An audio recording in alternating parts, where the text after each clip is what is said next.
Hello সবাইকে, আমি পৌলমী। আমার চ্যানেলের নতুন একটা মেইল ব্লগে সবাইকে অনেক ওয়েলকাম।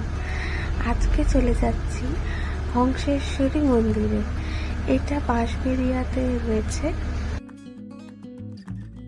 এখানে প্রথমবার আমি এলাম, জাস্ট অসাধারণ। আশপাশটা এত পরিষ্কার পরিচ্ছন্ন, সুন্দরভাবে মেনটেন করা।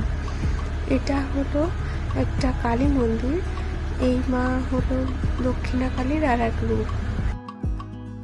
এই মন্দিরটা 1814 খ্রিস্টাব্দে নৃসিংহদেব রায় তৈরি করেছিলেন। মায়ের আরতি দেখে আশপাশটা একটুখানি ঘুরে দেখলাম।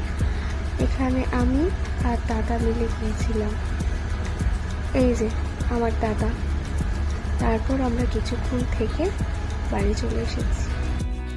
Thank you for watching. By.